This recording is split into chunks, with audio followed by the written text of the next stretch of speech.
At the family dinner, right in the middle of everyone, passing mashed potatoes and pretending we were the perfect suburban family. My dad leaned toward me with that calm, almost gentle smile he uses when he's about to destroy someone. He tapped his wine glass with his finger, looked me dead in the eyes, and asked, "Tell me, the $200,000 I sent you, what did you do with it?" The entire table went silent. My mom froze mid-bite. My sister stopped scrolling on her phone. Even my uncle, who never misses a chance to crack a joke, just stared at me. The problem? I had never seen a single dollar of that money. So tell me, what would you have done in my place? Would you have exploded right there? Or would you have stayed calm and let the truth unravel on its own? Let me back up, because this didn't start at that dinner table. It started almost a year earlier when I decided to finally take a leap and open my own business. I'm 28, and for most of my 20s I worked in corporate finance, crunching numbers for companies that didn't even know my name. I was good at it, but I hated it. My dad, on the other hand, built his own construction company from nothing. He's the classic self-made old-school businessman. He respects hard work, hates excuses, and believes money is the ultimate measure of responsibility. Growing up, he always said, "If you ever need help to build something real, I'll back you." I never forgot that. When I told him I wanted to open a specialty coffee shop and co-working space downtown, he didn't laugh like I expected. He just nodded slowly and asked for a business plan. I spent weeks preparing it. Projections, market research, cost breakdowns. I wanted to prove I wasn't just chasing a dream. I was building something sustainable. When I finally presented it to him in his office, he listened quietly, flipping through the pages. At the end, he looked up and said, "You've thought this through. I'm proud of you." That was rare. My dad doesn't hand out praise like candy. A week later, he called me and said, "I'm going to transfer $200,000 to get you started. Don't waste it." I was stunned.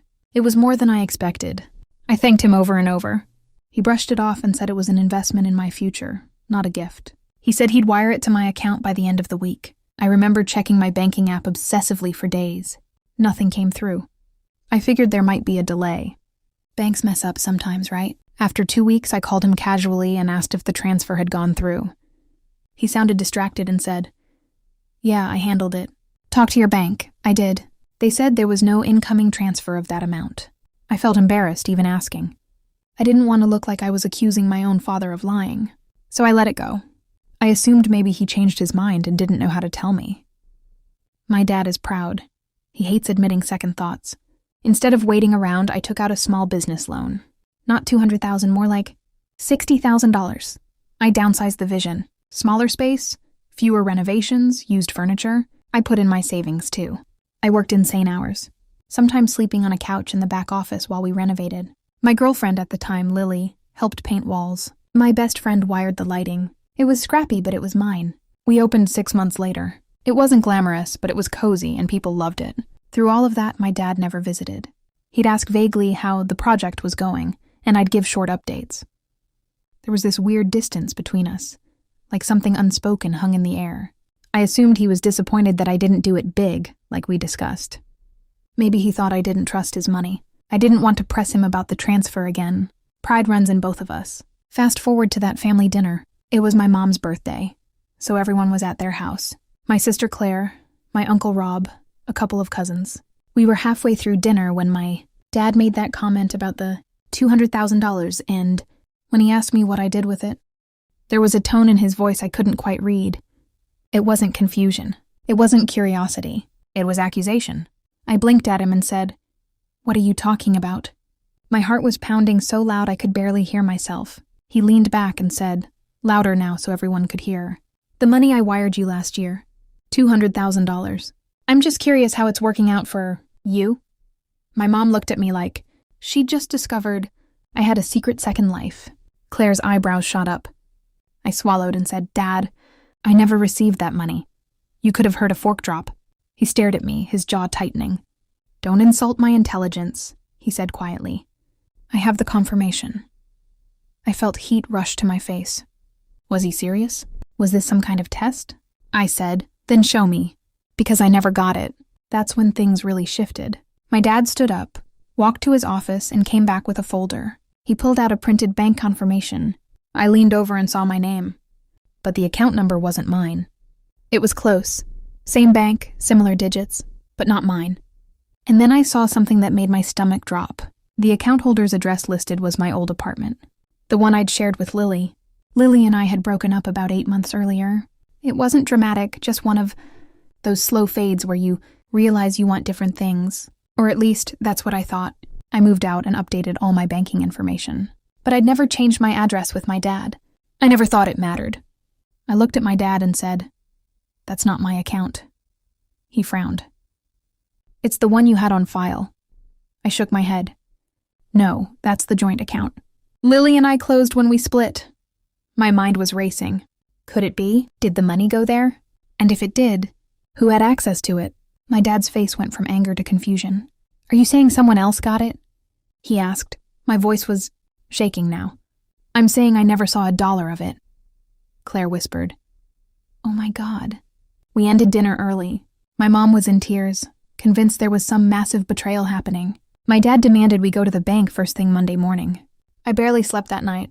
I kept replaying everything. Every conversation with Lily.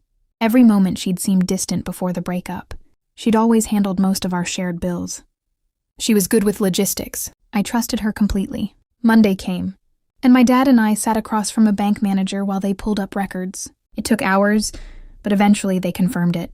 The $200,000 had been deposited into that old joint account. And then, over the course of 3 months, it had been transferred out in chunks, into another account under Lily's sole name. By the time the joint account was officially closed, the balance was nearly zero. I felt physically sick, not just because of the money, but because of what it meant. She knew. She had to have known it wasn't hers. She never said a word. She watched me struggle, take out loans, stress over every invoice, while sitting on the money my dad had intended for me. That's the situation I was in. $200,000 gone. My father thinking I'd lied to him. And my ex-girlfriend living her best life somewhere with my startup capital. So before I tell you what I did next, I want you to pause and think. If you were me, would you go straight to the police? Would you confront her first? Would you try to handle it quietly to avoid humiliating your family? Comment below what you would have done in my shoes, because I genuinely didn't know the right move. After a long conversation with my dad, we decided not to act impulsively. He was furious, not just about the money, but about how he'd publicly accused me at dinner. For the first time in years, he apologized. He said, "I should have asked you privately."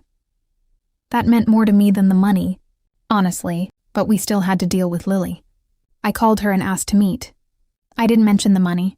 I just said it was important. We met at a cafe across town. When she walked in, she looked comfortable, confident, wearing a designer bag I'd never seen before. We made small talk for about 30 seconds before I slid a copy of the bank statement across the table. Her face drained of color. She tried to play it off at first. "I don't know what that is." I kept my voice calm and said, "It's the $200,000 my dad sent me. That went into our old account, that you transferred out." Her hand started shaking. She said she thought it was a mistake, that she assumed it was some kind of settlement or bonus. I almost laughed. $200,000 doesn't just appear as a bonus. I told her the bank had records of every transfer, that we could pursue legal action for fraud, that my dad was already talking to a lawyer. That's when she broke. She started crying, saying she was in debt, that she panicked, that she planned to pay it back eventually. But she hadn't told me. She hadn't even hinted at it.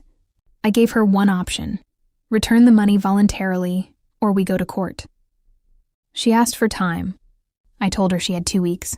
Those 2 weeks were some of the most stressful of my life. But in the end, she transferred back $180,000, not the full amount, apparently. She'd spent some, but most of it. My dad's lawyer drafted an agreement requiring her to pay the remaining $20,000 in installments or face legal action. She signed it. The aftermath was messy. Word got around in our social circle. Lily moved to another city within months. My dad and I rebuilt something that had been fragile for years. He reinvested the recovered money into expanding my coffee shop properly this time. We renovated, added more seating, upgraded equipment. Business boomed. But the biggest change wasn't financial. It was personal. I learned that trust isn't blind faith. It's verified. It's protected.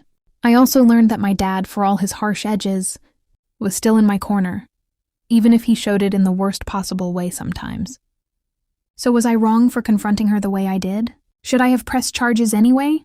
I still think about it. But I know this. I didn't steal that money. I didn't lie.